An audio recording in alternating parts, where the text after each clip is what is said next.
Hello everyone, আসসালামু আলাইকুম। আজকে আপনাদের জন্য খুবই মজাদার একটি চকলেট কেকের রেসিপি নিয়ে চলে আসলাম। চুলাতেই পারফেক্টলি কেক বানানো এবং ডেকোরেশন সব কিছু এই একটি ভিডিওতেই শেয়ার করার চেষ্টা করেছি। আজকের ভিডিওটি আপনাদের অনেক উপকারে আসবে। আজকের ভিডিওটি ফলো করলে আপনারাও আমার মতো একদম বেকারি স্টাইলে পারফেক্ট চকলেট কেক বাসাতেই বানাতে পারবেন। তাহলে চলুন ভিডিওটি শুরু করা যাক। কেক বানানোর জন্য প্রথমেই আমি শুকনো উপকরণ রেডি করে নিচ্ছি। এখানে 2/3 কাপ ময়দা, 2 টেবিল চামচ কোকো পাউডার, 1 টেবিল চামচ বেকিং পাউডার ও পরিমাণ মতো লবণ দিয়ে খুব ভালোভাবে শুকনো উপকরণগুলো চেলে নিয়েছি। স্বাভাবিক তাপমাত্রায় থাকা 3টি ডিম নিয়ে নিয়েছি। ডিমের সাদা অংশ থেকে কুসুম আলাদা করে নিচ্ছি। এখন একটি ইলেকট্রিক বিটার দিয়ে কিছুক্ষণ বিট করে নিব।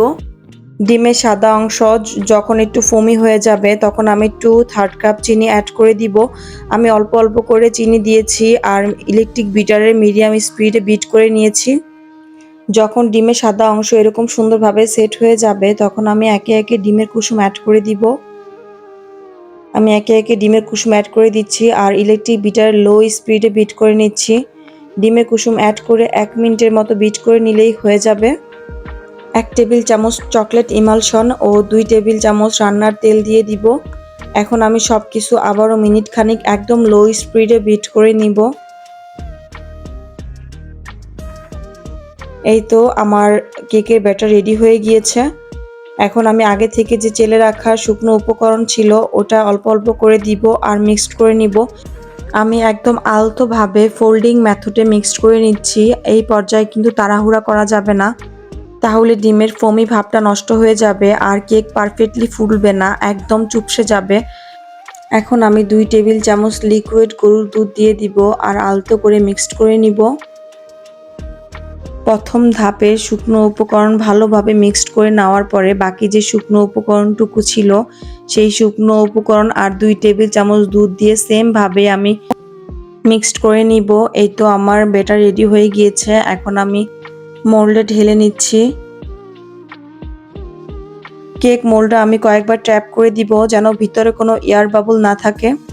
এদিক দিয়ে আমি যেহেতু চুলাতেই বেক করব তাই একটি হাঁড়িতে স্ট্যান্ড বসিয়ে মিডিয়াম লো হিটে প্রায় 10 মিনিটের মতো গরম করে নিয়েছি। এখন কেক মোল্ডটি দিয়ে দিব। প্রায় 40 থেকে 50 মিনিটের মতো বেক করলেই হয়ে যাবে। এই তো আমার কেক বেক করা হয়ে গিয়েছে। এখন আমি কেকের জন্য ক্রিম রেডি করে নিব। এখানে আমি ইনস্টা হুইপ ক্রিমটা ব্যবহার করেছি, আপনারা যে কোনো ব্র্যান্ডের ক্রিম ব্যবহার করতে পারবেন। আমি এখানে বরফ ঠান্ডা হুইপিং ক্রিম নিয়ে নিয়েছি আর ইলেকট্রিক বিটারের মিডিয়াম স্পিডে বিট করে নিচ্ছি। আমি এক্সট্রা কোনো সুগার ব্যবহার করব না, কারণ আমার ক্রিমে পর্যাপ্ত পরিমাণে সুগার অ্যাড করা ছিল। 7 থেকে 8 মিনিট মিডিয়াম লো স্পিডে বিট করলেই ক্রিম রেডি হয়ে যাবে। কেক ডেকোরেশন করার জন্য আমার ক্রিম একদম পারফেক্টলি সেট হয়ে গিয়েছে। এখন আমি কেক ডেকোরেশন করে নিব। আমি কেক ডেকোরেশন করার জন্য কেক 3টি স্লাইস করে নিয়েছিলাম। এই তো দেখতেই পাচ্ছেন আমার কেকটা কতটা পারফেক্ট হয়েছে আর কতটা স্পঞ্জি হয়েছে। এখন আমি কেকের উপরে পরিমাণ মতো সুগার সিরাপ দিয়ে নিচ্ছি। কেকের উপর পরিমাণ মতো ক্রিম দিয়ে নিচ্ছি। আর আমি যেহেতু প্রফেশনাল কেক বেকার না, তাই কেক ডেকোরেশন করার অনেক কিছুই আমার কাছে নেই, তাই প্যালেট নাইফের কাজটা আমি স্টিলের স্কেল দিয়ে করে নিচ্ছি। এখন আমি পরিমাণ মতো চকলেট গানাশ দিয়ে নিচ্ছি। সেম ভাবে আমি কেকের সেকেন্ড লেয়ারটাও করে নিয়েছিলাম। এখন আমি থার্ড লেয়ারের কেকটাও দিয়ে দিয়েছি। আমি কেকের মধ্যে ভালোভাবে ক্রিম দিয়ে কেকটি ক্রাম কোটিং করে নিচ্ছি। ভালোভাবে ক্রাম কোটিং করা হয়ে গেলে আমি কিছুক্ষণ ফ্রিজে রেখে কেকটি সেট করে নিব।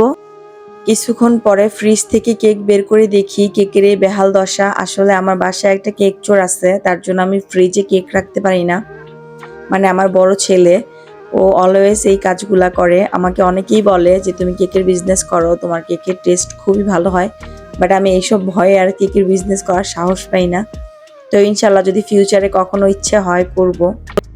আমি কেকের মধ্যে ক্রিম দিয়ে কেক কভার করে কেকের মধ্যে সুন্দর একটা ফিনিশিং দেওয়ার চেষ্টা করছি। আর পাশে আমি কেক স্ক্রাবার দিয়ে ভালোভাবে স্ক্রাবার করে পাশের ফিনিশিং দিয়ে নিচ্ছি। আর কেকের উপরে পাশে আমি স্কেল দিয়ে সুন্দরভাবে ফিনিশিং দিয়ে নিচ্ছি।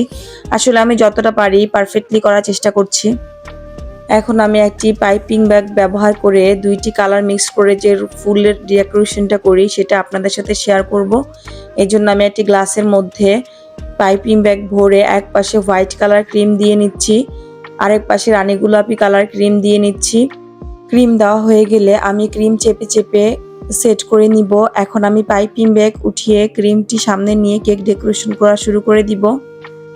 আমি কেকের উপর চকলেট গানাশ দিয়ে নিয়েছিলাম, আনফরচুনেটলি ওই পার্টটুকু ডিলিট হয়ে গিয়েছে। এখন আমি 2M নোজেল দিয়ে কেকের মধ্যে ফুল করে নিব।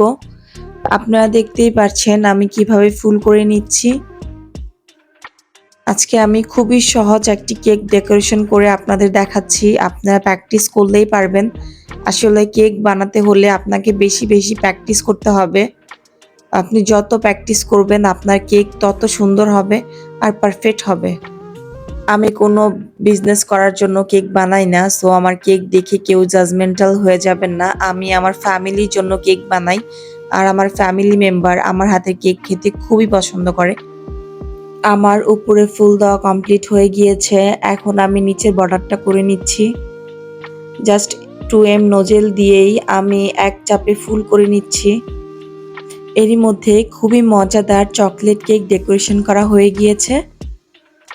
আশা করি ভিডিওটি আপনাদের খুবই ভালো লেগেছে।